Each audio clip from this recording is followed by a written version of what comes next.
Olá, tudo bem? Como estão todos? Espero que bem. Primeiramente, eu gostaria de agradecer o convite recebido pela comissão organizadora do 4º Encontro Técnico e Científico Construções de Cidades Verdes. Meu nome é Janelisa de Almeida, sou arquiteta e urbanista de formação e professora da Universidade do Estado de Mato Grosso, a Unemate, desde 2004. E trabalho na linha de tecnologia e bioconstrução e fico muito feliz pela oportunidade de mostrar os trabalhos que realizamos pela utilização de resíduos como alternativas para as novas tecnologias na área da construção civil. Bem, já que vamos falar então sobre como utilizar os resíduos, devemos lembrar que eles são um dos maiores problemas ambientais da sociedade, como afirmam os autores Rocha e John, que dizem que em qualquer sociedade a quantidade de resíduos supera a quantidade de bens consumidos. Campos também, já em suas pesquisas, lá em 2013, já mostrava que a geração de resíduos sólidos estava maior do que o crescimento populacional. Isso já era preocupante. E até 2030, como mostra outro gráfico, essas questões tendem a se agravar. E nós não podemos simplesmente ficar olhando esses dados sem avaliar qual que é o nosso papel em relação a esses problemas. E por que, na verdade, qual é o nosso papel? Porque sabemos que a área que trabalhamos, que é a construção civil, é um dos setores de maiores impactos ambientais. Justamente pelo consumo dos recursos naturais e energéticos em grande escala que temos e principalmente pela quantidade significativa de resíduos e poluentes que trazemos ao mundo. Inclusive, o CONAMA, que é o Conselho Nacional do Meio Ambiente, estabelece na Resolução 307 de julho de 2002 diretrizes e critérios e procedimentos para a gestão desses resíduos da construção civil, que são classificados então em 4 classes, como devem ser usados, de forma dita sustentáveis, esses descartes dos materiais que nós utilizamos e nós empregamos nas nossas obras. Mas acima de tudo, antes de pensar em como descartar ou como reutilizar, prioritariamente nós devemos repensar a maneira de projetar e especificar esses materiais. Afinal, é no início, no projeto, como que nós elaboramos os nossos projetos, é que é a principal maneira de trabalharmos justamente a tecnologia atrelada à bioconstrução. Então, eu trago aqui algumas soluções que nós podemos ter, Então, especificação de materiais de baixo impacto ambiental, técnicas construtivas regionais com materiais naturais, utilização de materiais renováveis, como madeira certificada, bambu, palha, ou materiais reciclados e reaproveitados, como pneu e garrafa PET. Então, é isso que nós precisamos pensar. Como eu posso fazer diferente? Trago aqui um grande exemplo de construtor na área da bioconstrução, é justamente o João de Barro. Então, ele utiliza em suas moradias materiais locais, materiais naturais de baixo impacto e, além de tudo, que podem ser reaproveitados caso haja alguma demolição. E nós temos também como pensar nisso. Como que eu posso fazer? Como que eu posso ser, me inspirar no João de Barro? Um exemplo, trago aqui alguns exemplos para mostrar quais são algumas técnicas que nós podemos utilizar voltadas mesmo para essa bioconstrução. Os tijolos de adobe, são um dos maiores exemplos das técnicas utilizadas na bioconstrução. Ele preza, a utilização do tijolo de adobe preza justamente pelo uso desse material de baixo impacto ambiental, além de ser um material alternativo e de baixo consumo de energia. Outro exemplo que eu trago aqui ao lado são as construções em taipa, que também são utilizadas há anos e oferecem vários benefícios como material de construção. Afinal, também são feitos de materiais naturais, de origem local e possuem elevada massa térmica. Então, para a nossa região é muito importante porque ele permite absorver, armazenar calor e resulta, nesse caso, até em economia de energia. Um outro ótimo exemplo é o superadobe, também uma técnica construtiva em terra, só que dessa né, nesse momento, armazenada basicamente em sacos de polipropileno, que são amarrados em arames farpados ou outros tipos de ferramentas. E aí, o que faz dessa técnica construtiva, o empilhamento e a compactação, criar uma estrutura sólida. E aí eu consigo fazer também a minha edificação. Ao lado aqui eu mostro outro exemplo, que são os fardos de palha. Os fardos de palha podem ser utilizados também como uma construção durável, segura, de alta eficiência energética, de baixo custo e que possibilita inclusive até acabamento, semelhante às tradicionais construções, porque esses fardos eles são constituídos de alvenaria, blocos que são empilhados, material de fácil manuseio e com o final do jeito que o cliente quer, aquela cara de casa. Outro ótimo exemplo que a gente tem na bioconstrução é o bambu, um material muito fácil de ser utilizado na nossa região, inclusive porque temos muito. É uma gramínea de crescimento rápido, é versátil, de fácil adaptação e cultivo, já que a gente não precisa nem fazer o replantio, porque à medida que eu vou tirando, a planta cresce, novos ramos brotam. E esse material ele é leve, resistente, durável e pode ser utilizado em vários lugares, de várias maneiras, como está aqui mostrado no próprio sistema construtivo, como estrutura, como parede, como telha. Posso fazer móveis, posso fazer revestimento, enfim, é muito fácil de ser utilizado. E por último, eu trago aqui um exemplo, um outro material, que ele é de reaproveitamento. Que são o quê? São as garrafas. Aqui é o exemplo de garrafa PET, tem até também ao lado ali garrafa de vidro, mas o PET, ele é considerado também um dos grandes vilões, gerando justamente essa poluição para o meio ambiente. Então, utilizar esse tipo de sistema construtivo preserva o ecossistema. Inclusive, já existem vários estudos que afirmam que esse tipo de plástico PET possui boa resistência mecânica e aos fenômenos naturais, além de ter uma capacidade isolante maior do que alguns tipos de blocos convencionais que nós já usamos realmente. Mas e daí? Você trouxe aqui coisas muito alternativas, Jane, mas e o mercado? E a industrialização? Como é que está pensando nessa técnica, nessa questão da tecnologia? Na verdade, o mercado e a industrialização são os maiores beneficiários quando o assunto é justamente a tecnologia e a bioconstrução. Hoje, sabemos que a industrialização faz parte dos canteiros de obra, justamente por ser aliada a essas questões de baixo custo, praticidade, e isso proporciona aos empresários o que eles estão buscando, que são novas alternativas que aumentem as margens de lucro. Aumentar essa margem de lucro com qualidade, rapidez, baixo custo e foco na sustentabilidade ambiental. Aqui mostro então um exemplo clássico do que é essa técnica e a tecnologia. Então aqui a gente tem uma casa de madeira. Hoje as casas de madeira não são mais iguais a essas casas aqui, essas edificações que eram construídas na década de 30, 40, 50. Lá naquele momento, então, eram usadas paredes de 2 centímetros de espessura, com mata junta, para proteção das frestas. Atualmente, os sistemas construtivos de madeira se diferem completamente dessas casas de anos atrás, desde a concepção, na hora da execução e também quanto às normalizações. Então, as coisas estão realmente sendo alteradas com a mesma técnica, pensando em novas tecnologias.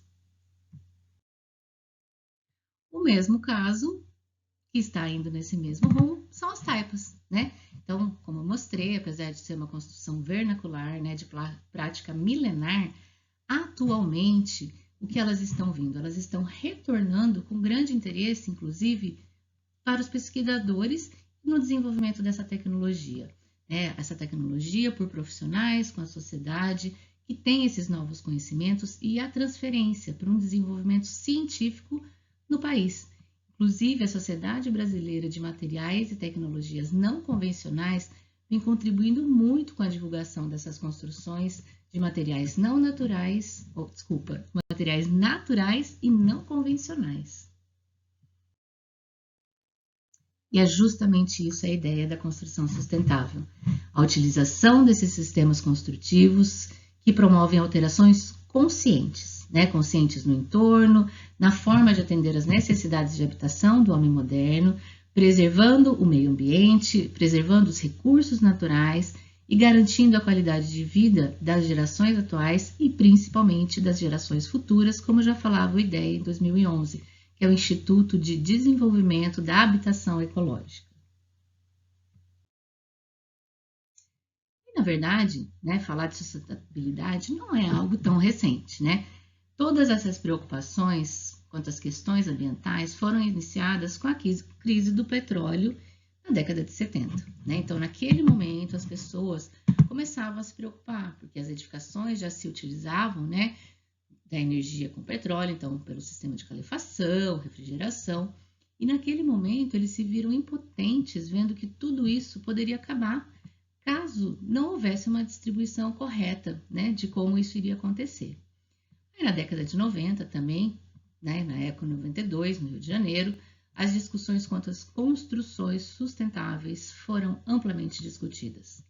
E atualmente, em 2015, os Objetivos de Desenvolvimento Sustentáveis foram resgatados pela Agenda 2030 com um guia e plano de ação para que o mundo tenha um caminho mais sustentável e resiliente até 2030, que é onde a gente tem essa grande preocupação.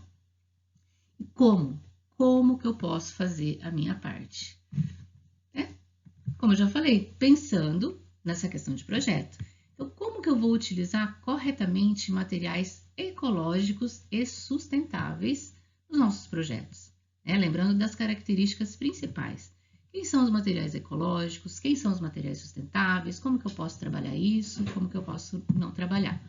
Então, os materiais ecológicos são materiais fabricados com matéria-primas naturais, renováveis ou não, né? Que são extraídos do local, que estão próximos aos usos, e com isso eu não tenho tanto desperdício assim da energia para a utilização desses materiais, que no caso é a terra, as madeiras, né? Madeira cortada. Então, como que eu vou trabalhar isso? Diferente dos materiais sustentáveis. Os materiais sustentáveis, na verdade, eles vêm como benefícios para o meio ambiente, mas não necessariamente eles são naturais, né? Eles são fabricados em indústria, mas eles ajudam também o meio ambiente. Então, no caso, as tintas minerais, materiais reciclados, os próprios painéis fotovoltaicos, tubulações isentas de PVC. Então, a gente tem inúmeros materiais que nós podemos, sim, utilizar de maneira consciente. E pensando, então, no material que nós temos muito na nossa região, né, de todas essas questões que foram apresentadas quanto às tecnologias e a bioconstrução, eu quero valorizar e apresentar sobre os sistemas construtivos em madeira, que é um material muito disponível no nosso estado e que precisa ser melhor apreciado, né? Inclusive, aqui nessas imagens, ó, eu apresento algumas casas com esses novos sistemas em madeira. Não é mais aquela casa de madeira que nós tínhamos antes. Então, eu quero apresentar para vocês algumas descrições desses materiais. Vamos começar, então, pelo balloon frame. O balloon frame foi, posso dizer, um dos primeiros, né, sistemas pensados nesses sistemas leves em madeira. Eles têm os montantes que vão do solo até o telhado, né, até o segundo andar, só que ele é um pouco menos usado, hoje muito menos usado, na verdade, justamente pela restrição dessa altura da construção, porque ele é indicado principalmente para edifícios só até 2 andares, né? Por quê? Porque ele precisa de peças longas, que vai das alturas desses 2 pavimentos, né? Então, para a concepção desse material, é necessário terminar essa estrutura antes de construir, né, o piso, a parte superior.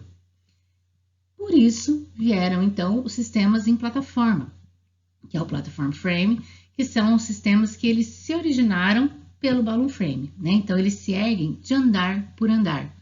Ele faz uma parte, formando uma plataforma, depois que eu construo, eu faço o próximo andar e assim por diante. Atualmente, esse é o sistema mais usado. É um sistema simples, que se baseia em peças de pequenos comprimentos, que é, na verdade, o pé direito, né? Então, é uma plataforma que eu faço o primeiro piso, o térreo, daí eu levanto os painéis pré-fabricados, depois eu venho uma altura com o outro andar, né, com o outro pé direito, e aí com isso eu consigo fazer várias etapas da obra e vários andares tranquilamente.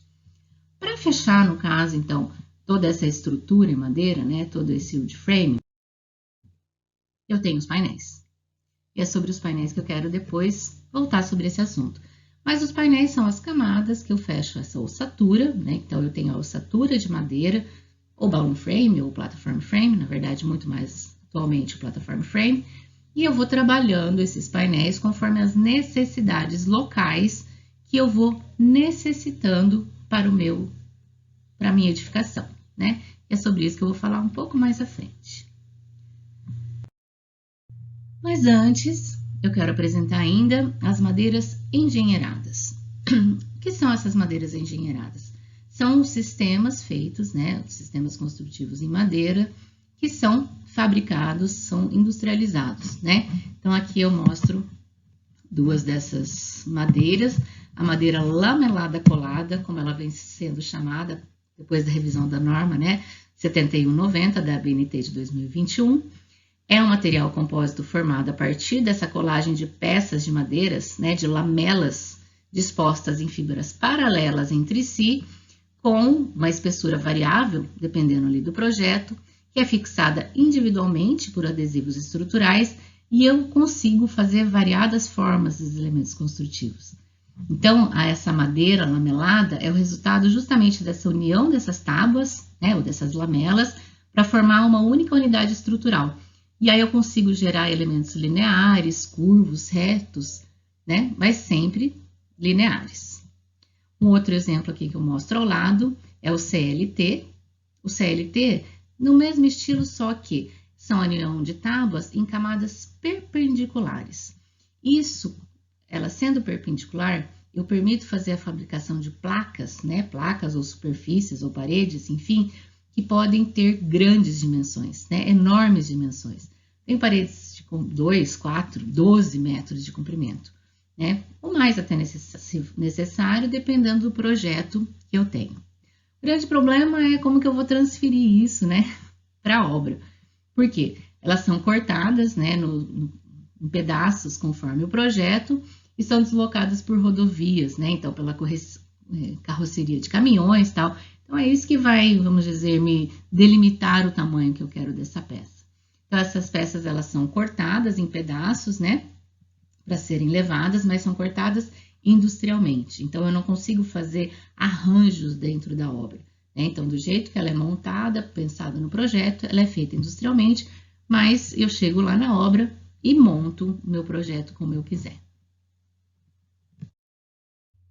Outro produto que eu tenho, então, é o LVL, que ele pode ser comparável, né, à resistência até da madeira maciça, porque é um produto de alta resistência, usado principalmente com funções estruturais, com vigas, caibros, terças e ripas, e ele pode ser utilizado exatamente onde a madeira serrada, né, poderia ser usada, só que a principal vantagem é justamente o tamanho, né? A madeira serrada a gente sabe que nós temos restrição quanto ao tamanho, né, por causa da árvore, mas nesse caso ele tem um tamanho que não tem limite, né, restringindo na verdade também pelo transporte, né, porque como são feitos na indústria, para eu levar até a minha obra, então como isso vai acontecer?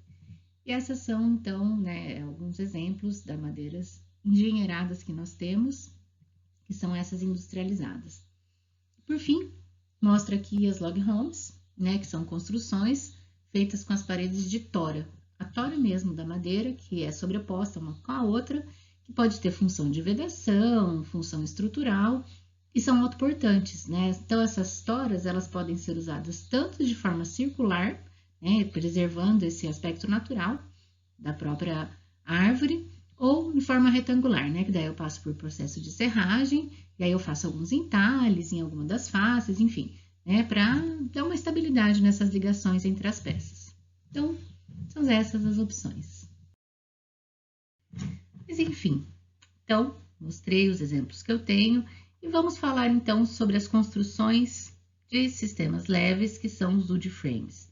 Os light wood frames, que são sistemas construtivos estruturados com essas peças de madeira não industrializadas, com madeira fechada, justamente com as chapas delgadas, né? Que são aquelas chapas que eu mostrei. Quando a gente vê sobre os tipos de painéis que eu posso ter, são vários tipos. mas sabendo que todos esses painéis que eu já tenho no mercado têm uma utilização, né? Então, onde que elas são utilizadas? Para móveis, para casas, enfim. Já que eu quero incentivar, né, o uso desse sistema construtivo, a primeira maneira que eu fui pensar, né, foi onde eu comecei a pensar sobre a pesquisa sobre esse tipo de material para reutilização.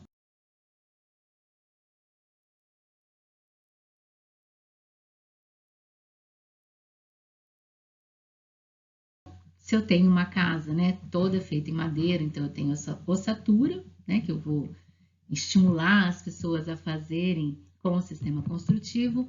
Quem são esses painéis, né? Então esses painéis podem ser utilizados tanto para paredes, como para forros, como para piso, né? Então são vários painéis constituídos de madeira, com madeira reconstituída também, né? Como é o caso do aglomerado, do SB, do MDP, e onde que eles são tão utilizados? Em vários lugares.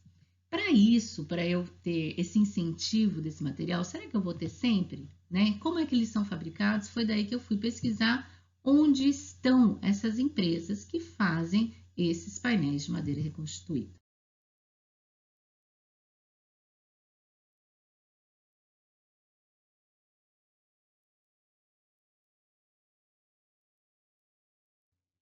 Olhando o Brasil, eu vejo que a maioria, né?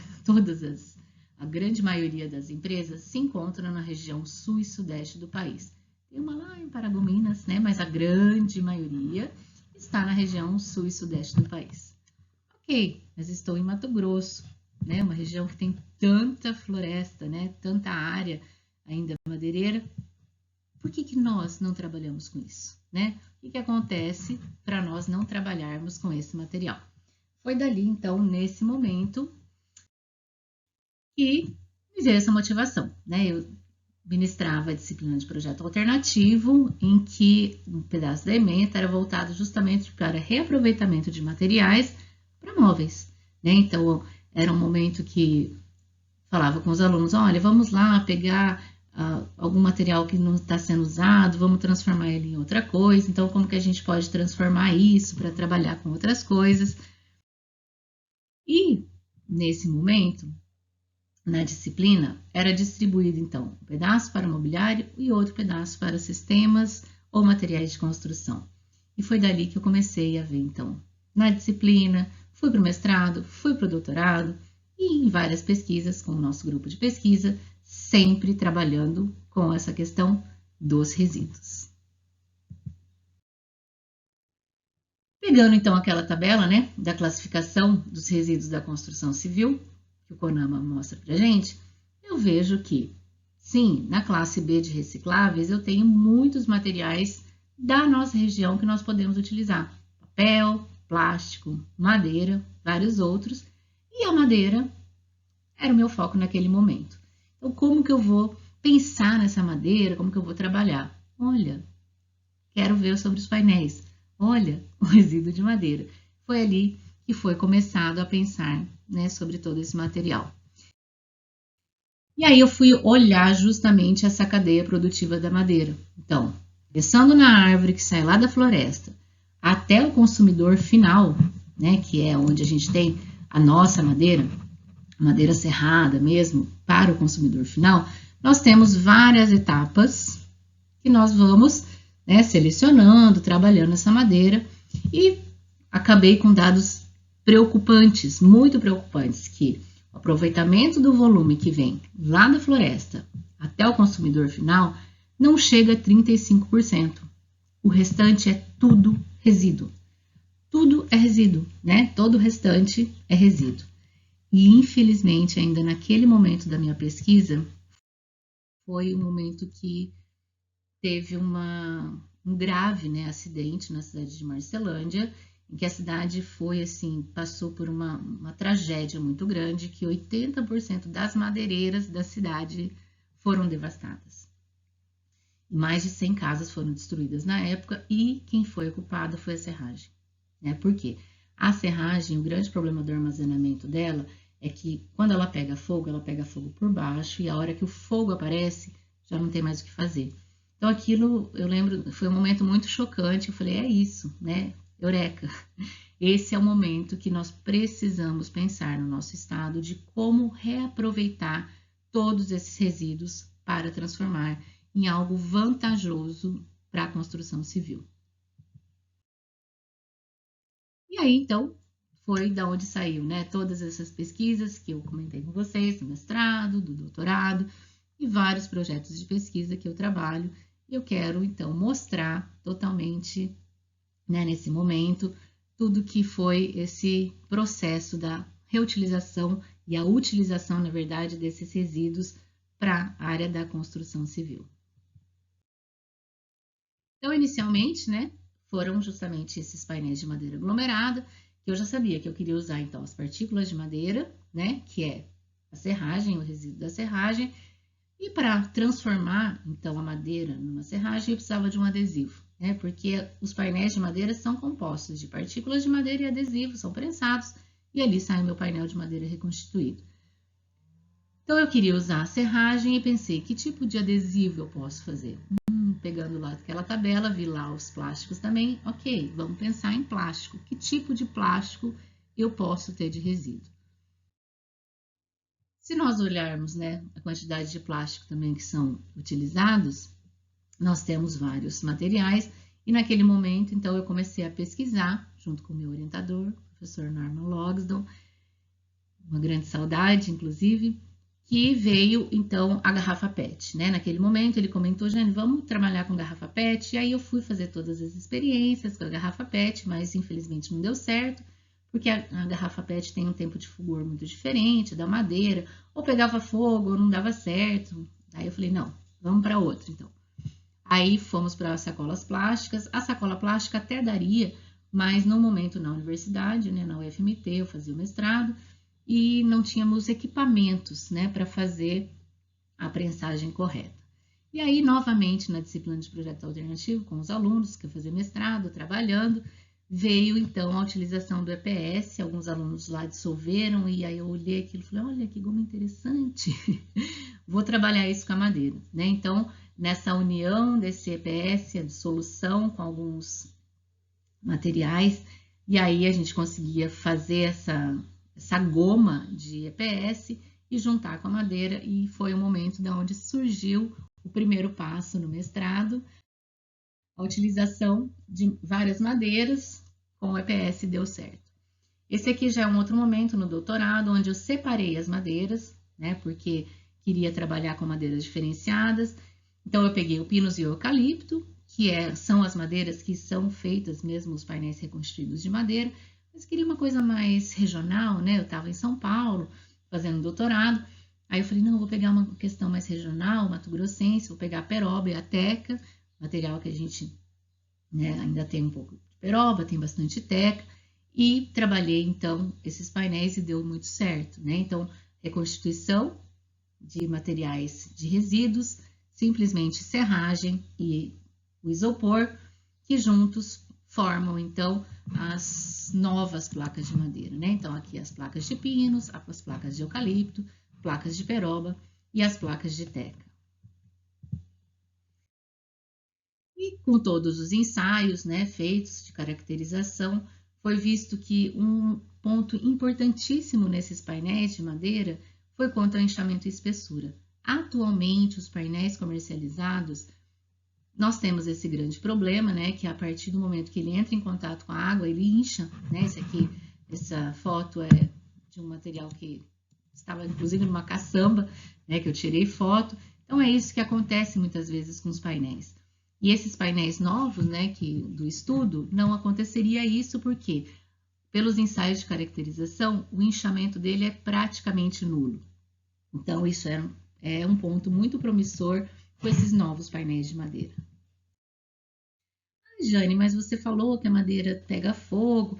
Aí, então, eu fui fazer justamente os ensaios quanto a prevenções de incêndio, né? Sabemos que todo e qualquer material pega fogo, mas pelas normas, então, nós temos ensaios, né, para resistência, que é justamente os ensaios de inflamabilidade vertical e horizontal, que é para a pessoa, né, ter o ponto de fuga, ter a rota de fuga e não dá problema. Então, pelos ensaios, foi visto que sim, não teríamos problema, porque não há gotejamento. Então, da mesma maneira que possivelmente o isopor encapsula a serragem, né, quanto à absorção e inchamento, também encapsula essa serragem quanto à questão do fogo. Então, isso também é um dos pontos positivos dos painéis novos de madeira com resíduos. E aí, então, depois, né, do mestrado e doutorado, foi visto que sim, né, então, para a casa dos painéis de madeira com EPS, né, essa serragem EPS, nós podemos utilizar com a função de paredes, de forro, de piso, né, então, em vários locais, e aí foi visto que todas as madeiras estudadas são interessantes mesmo para serem feitos novos painéis. É isso que a gente precisa pensar, né? Os sistemas construtivos precisam pensar nos usuários, né? Então, ele é voltado para a habitação, que é o que a norma, né, de desempenho fala, principalmente nos quesitos de segurança, habitabilidade e sustentabilidade. Esse é o ponto principal, né? Então, nós temos que pensar na tecnologia, pensando na vida útil, justamente para, né, em casos de financiamento, como que eu vou garantir essa vida útil e a habitação para o usuário. É assim que está o nosso grupo de pesquisa, né? Então, foi nesse momento que daí eu voltei do doutorado, nós montamos o grupo Arquitec, que é o grupo de pesquisa na área de arquitetura e tecnologia, com vários professores, e ali a gente estuda vários tipos de novos materiais, vários tipos de opções voltados para bioconstrução e tecnologia. Dentro do nosso laboratório de pesquisa, na Unemate, aqui apresento para vocês, então é o nosso laboratório de pesquisa. Temos também a estação, né, meteorológica, a estação Lara do nosso campus. Então ali a gente faz todos os estudos, pensando em novos materiais, como que nós trabalhamos, fazemos então a verificação térmica, se isso funciona ou não funciona, e quero mostrar para vocês algum desses resultados. Nessa linha, então, né, nós temos vários TCCs que já foram feitos, né, então, pensando em novos materiais, né, podem ser novas telhas, novos tipos de blocos, como que eu vou utilizar essas toras, né, aqui é realmente um TCC com log homes, e como que eu posso utilizar isso em TCCs na área de tecnologia e inovação. Mas não apenas em novos materiais, mas como esses materiais que eu apresentei para vocês, né, o bambu, as madeiras engenheiradas, alguns materiais, como que a gente pode trabalhar isso com materiais que já existem e não são inventados, mas que podem ser utilizados nos nossos projetos. Então, é essa linha que nós trabalhamos bastante. Aqui, então, foi quando a gente começou a pensar. Então, ok, vamos pensar no que nós já temos no mercado. E aí, naquele momento, fizemos um estudo, né, um projeto de pesquisa que durou bastante tempo, de 2017 a 2022, que era justamente a avaliação dos painéis que são comercializados no estado de Mato Grosso para esses sistemas construtivos leves. Antes da gente inventar, vamos saber o que já tem no mercado? Então, durante anos, nós estudamos esses materiais, fizemos análises físicas, fizemos protótipos de avaliações térmicas e como que isso foi trabalhado e como isso teve resultados interessantes. Junto com esse projeto, também saíram os materiais para a utilização do bambu na construção civil, né? Então a gente fez também protótipos, várias avaliações, construímos protótipos, trabalhamos junto com, inclusive, com um projeto de extensão da cidade, né, de resgate de animais de rua, fazendo comedouros, fazendo casinhas para esses animais. Então, foram feitos vários protótipos para ver como que funcionam esses materiais da bioconstrução. Atualmente, nós estamos finalizando mais um projeto que nós traçamos, então, não apenas de placas, né, como foi feito lá no meu mestrado e no meu doutorado, mas produzindo agora também esses novos materiais em forma de blocos, né? Então, produzimos blocos com resíduos de madeira e EPS para que cooperativas possam levar, né, para fazer suas construções. Estamos finalizando nesse momento um projeto muito promissor, com resultados incríveis, e logo saem todos os resultados para a gente poder saber aí o que está acontecendo, mas posso dizer que está certo, está dando muito certo. Tudo isso, né, o que acontece? Muitas vezes a gente tem todos esses materiais só dentro da universidade, né? Então, aquilo começou a me instigar bastante. Falei, não, a gente precisa mostrar o que está acontecendo.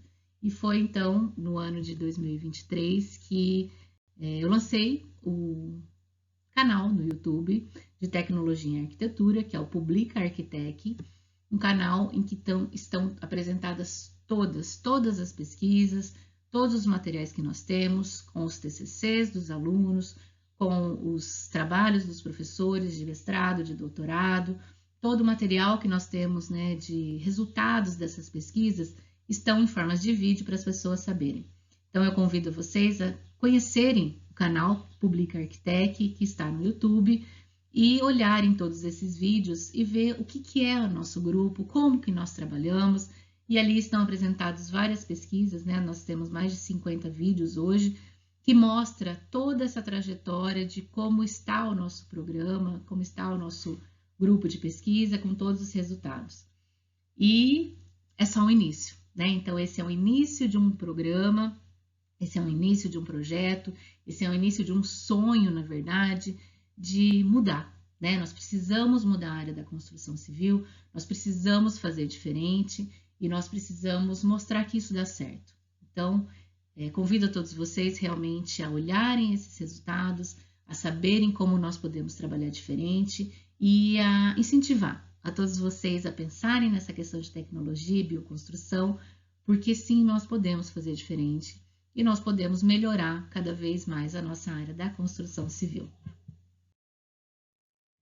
Então, quero agradecer novamente a vocês que ficaram aqui comigo, vendo, né, esses sonhos, essas realizações de tantos pesquisadores, né? A gente sabe que pelo Brasil nós temos vários pesquisadores que já se inspiram em pesquisadores de fora e que aqui no nosso estado nós também estamos plantando essa semente e convido a todos vocês a sonharem e a realizar esse sonho junto com a gente. Obrigada novamente e espero que tenham tido bastante realização.